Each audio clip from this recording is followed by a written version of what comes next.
Magandang umaga po sa inyong lahat. Ako nga po pala si Sukarnin Anas Muhammad. I am grade 12 student. Ang aming interview o ang aming topic, alina kayo at sabayan natin kung sino ang ating interview. Walang iba kundi ang ating SK Chairman, Jamila Sir Muhammad Lumenda. Magandang araw po sa inyong lahat, lalong-lalo sa iyo, sir. Ako po nga pala si Sukarnin Muhammad, grade 12 level.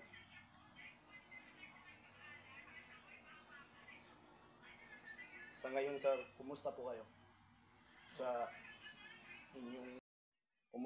sa inyong panunungkulan bilang SK Chairman?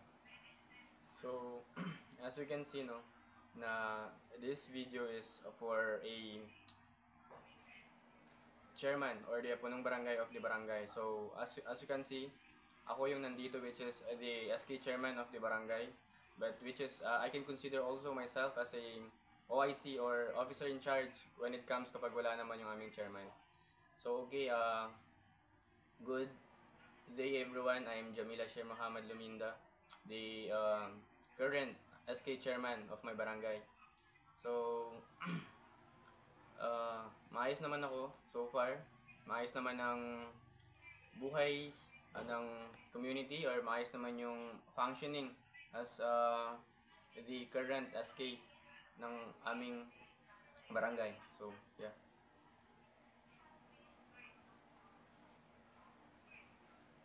Sir, how long have you been in office as barangay chairman or SK chairman? So, I have been elected last November 30, 2022. So, I'm almost in office for almost 6 months, I think. Correct me if I'm wrong. So, yun. Medyo bago pa, but then I'm willing to learn. Having my degree, which is the public administration, this is my field talaga. There is a lot of way na para maging knowledgeable ka sa mga bagay-bagay when it comes to servicing, and being a public servant was not easy. Even though a lot of people may degrade us as an SK or as an official because the matter of bureaucracy, but then we really care about what we want to have in our community. Then thank you, sir. What is the hierarchy of the barangay official and what are the functions of it? Actually, that question was really tough because in storytelling about, or in kung paano ko ikwento ang hierarchy ng past administration namin, which is my punong barangay right now was a second term na ng punong barangay namin, and it's a good thing kasi binoto pa rin siya, ni-re-elect pa rin siya as a punong barangay kasi siguro nga the function was there, the innovation of the barangay was there, kaya siguro andun pa rin yung tiwala ng tao sa kanya din. So in talking about hierarchy, siguro masyado nang mahaba yung takbo ng panunungkulan sa amin sa lugar namin, because kung dati-dati lang sa daan, marami pa kaming pagdadaanan, dadaan pa kami sa tulay, dadaan pa kami sa tubig para siguro makapunta sa lugar na yun. But then ngayon nakita na namin yung innovation, nakita namin yung improvement, transformation sa lugar. Though hindi naman siya ganun ka-perfect, hindi siya perfect, pero at least we can see na meron siyang changes, and inshallah if we can be a good public servant, meron pang mas betterment ng barangay and the community namin. So ayun, masyadong mahaba kung pag-uusapan natin yung hierarchy namin. Siguro yung pahapyaw na lang na nangyari, or pahapyaw na lang na kwento nung community na meron kami. So it's just a grassroots or remote area lang siya, na hindi siya ganun kalaki, hindi rin siya ganun kaliit, pero at least yung mga tao doon, they know what really the value of themselves in terms of doing things na pwede nilang ikabuhay. So, ayun. Thank you, sir. Okay. What are your policies and program for the following? Health, environment, women, youth education, peace and order, level. So that question was a that question is the non-participative youth engagement, which is yung mga nabanggit mo na yan. So the policies na gusto talaga namin i-implement in term of health was the having a quarterly medical operation or something medical na pwede makatulong sa health nung nasa community. And in term of education naman, we all really know what is the value or what really the good things about education, kasi sa panahon ngayon the first thing na hinahanap sa iyo was the diploma itself, na kung sakaling wala ka nun, it can be cause na ang buhay mo lang ay sadyang ang buhay mo ay medyo may kulang if wala kang diploma. Though kahit gaano ka kagaling, kung medyo kulang ka, marami ka munang pagdadaanan bago ka mapunta kung saan ka ngayon. But so in terms of education, what really I want was to help the young people. How can they engage, or how can they willing na mag-aral pa, kasi sa pag-aaral natin mas importante pa rin na ipagpatuloy natin yun kahit gaano kahirap. So yeah. So in terms of environment, we always keep on clean as you go, kasi hindi naman ganun kahirap ang paglilinis, pero ang Clego pa rin ang pinaka-basic na meron tayo in terms of environment policies. So ano yung iba, yung economic empowerment. In terms of economic empowerment, medyo kulang tayo dito kasi hindi naman ganun kalaki talaga yung meron kami na NTO or National Tax Allotment. But then we are trying our best to have a betterment and have a good change in our community in terms of economic or empowering economic area. So that's it.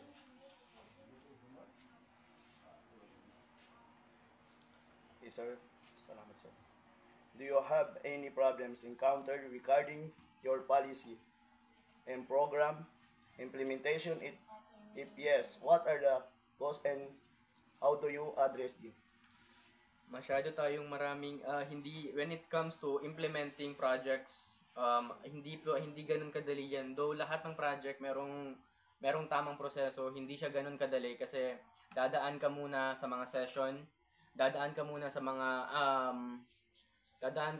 session na kung saan aaralin natin mabuti yung implementation mo, kasi in terms of implementation, dadaan ka sa consultation, dadaan ka sa pagtatanong kung yung bang project mo makakatulong ba talaga o beneficial ba talaga siya sa mga tao doon sa lugar nyo. So in addressing that, masyadong mahirap kasi baka sa iba nakakatulong yung implementation mo pero sa iba pala hindi.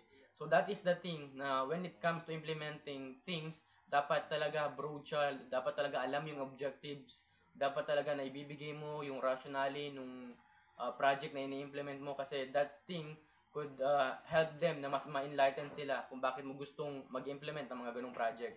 So that was the thing na mas mahirap talaga siyang i-address kung hindi siya beneficial sa kanila, kasi nowadays being a sarcastic person, sarcastic din, kahit ako hindi ko papayagan o i-implement ang bagay na hindi talaga nakakatulong or hindi siya beneficial sa akin. So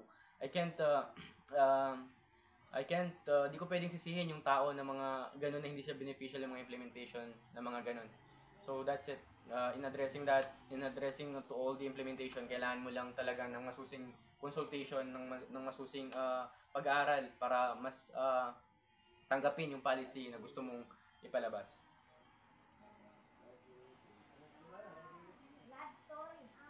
Okay, sir. How much is your budget annually for your barangay? How do you allocate them? So my budget was not good enough to implement things kasi hindi naman siya talaga ganun kalaki. But then in term of allocating things or in term of good having a governing people na which is hindi naman talaga ganun ka knowledgeable in term of how really the government really doing is siguro ang pinaka no hindi siguro ang pinaka talaga ginagawa ko in term of allocating was to have a support system that could help my project to be implemented. So wala kang kung hindi siya ganun kalaki, ang pinakakailangan mong gawin is to have a support system that could help you for a betterment, that could help your project to be implemented kung gusto mo talaga siyang maipalabas. So medyo mahirap ang pag-allocate ng budget talaga. Okay, sir. Thank you, sir. What are the things, states do you think needs to be improved in your barangay? The thing that I want to improve talaga in my barangay was the educational system ng barangay, ng mga kabataan, kasi I also believe that the nation or the youth pa rin ang future ng nation natin. So as we can see, ngayon maraming nag-aaral, ngayon mas pinofocus ng mga magulang yung pag-aaral. As ako lang din na isang kabataan, mas gusto kong mag-focus sa educational field na kung saan mas matutulungan ko yung mga youth na mag-aral pa or ma-encourage ko sila mag-aral pa, that for them to realize that education will always be the key driver of our future. Kasi ako personally, kung titignan natin, kung gusto talaga natin ng better community, kung gusto talaga natin ng better country, kung mas marami tayong mga kabataan, mas marami tayong mga tao na nakapagtapos, siguro hindi tayo maghihirap, kasi hindi siya ganoon kadali na pag-aralin yung isang bata. Pero kung makikita natin or kung ma-imagine natin, marirealize natin na lahat pala ng kabataan, lahat pala ng tao ay nakapag-aral, ay nakapagtapos, doon na lang natin i-imagine na mas maganda pala yung country na ang lahat ng mga kabataan nakapag-aral. So though hindi siya ganun kadali, kasi considering that our country or even our region was the poorest country and the poorest region in Philippines, hindi siya ganun kadali, kasi the poverty in our region was chronic. So hindi siya ganun kadali din. But then for me, yun talaga, focus on education that can help our youth to engage, for our youth to realize what really the needs of them to be successful in life. So ayun, I'm always seeking on the educational system or educational field for the youth to be academic character ready, or character nila na mas maging ready sa totoong buhay, na kung sila man ay makapagtapos, inshallah. Thank you, sir. And what is your vision for your barangay? So the vision talaga na gusto ko or gusto kong i-manifest was the having a good educational system sa barangay. So hindi naman siya ganun kadali, but then that vision was a manifestation also, na kung sana lang may enough tayong budget to be implemented. Yun talaga yung gusto kong iwan din, kasi yun yung gusto kong i-vision or ma-vision doon sa barangay, kasi yun talaga yung main problem namin was the educational field or educational system na meron kami, na hindi siya ganun kadali din talaga. But then that was the best thing na pwede kong gawin, na minamanifest ko or gusto kong na-vision ko, is to have a better educational system, better support in terms of education, and having enough material for our youth na nag-aaral, for them to be academically active. What legacy do you want your constituents to remember about you? The first, simple lang yung sagot dyan. Hindi mo kailangan ng malaking implementation, hindi mo kailangan ng malaking project. But what really na pwede mong iwan sa legacy mo as a official was the being a good character or having a good attitude. Kasi yung implementation mo pwedeng mawala yan kapag wala ka na. Pero yung ugali na meron ka, yung ugali na pwede mong maiwan sa kanila, yun ang pwede mong maiwan na legacy sa panunungkulan mo. Kasi hindi yung implementation mo yung magde-define sa hindi yung implementation mo yung maiiwan mo, but then kung ano yung legacy na maiiwan mo was the attitude na meron ka. Kasi simple lang naman one day hindi ka na sa official, hindi ka na official, pero matatandaan ka nila kasi yung ugaling meron ka andun, yung ugaling naiwan mo andun, na simpleng kita lang nila sa matatandaan ka nila kasi yung ugaling meron ka iba. Yung ugaling meron ka, pwede mong iwan yun. Pero yung implementation na yun, na ipinalabas mo, pwede yun masira one day. Thank you, sir. So, how can you motivate young leaders to engage in term of public service? So, the thing that I can do to motivate young leaders to enter pa or to pasukin pa ang mundo ng public serving was to gawin nilang passion yung pagiging public servant. Kasi in term of public serving, you're expecting nothing. Nag-expect ka ng walang kapalit kasi nga gusto mong maging public servant, gusto mong tumulong without anything na babalik sa'yo. So, in term of this, gawin mo siyang passion na kasi gusto mong tumulong. Hindi dahil gusto mong tumulong kasi meron itong kapalit. So, kung gusto mo talaga maging public servant, gawin mo siyang passion at huwag kang mag-expect na anong kapalit kasi ikaw yung andyan, ikaw yung public servant na andyan. So, that's it. Okay, sir. Thank you, sir. Lastly, what advice can give to those who to be a leader? So, okay, last question. So, how can I motivate or what can I say or something, few advices, brief advice lang sa mga gustong pasukin ng public servant. So, public servant was not easy as you think kasi hindi siya ganun kadali din kasi nagtatrabaho ka, gumagawa ka ng bagay-bagay na hindi ka talaga nag-expect ng kahit anong kapalit. You are just there kasi you are willing to help. You are willing to help without anything na babalik sa'yo.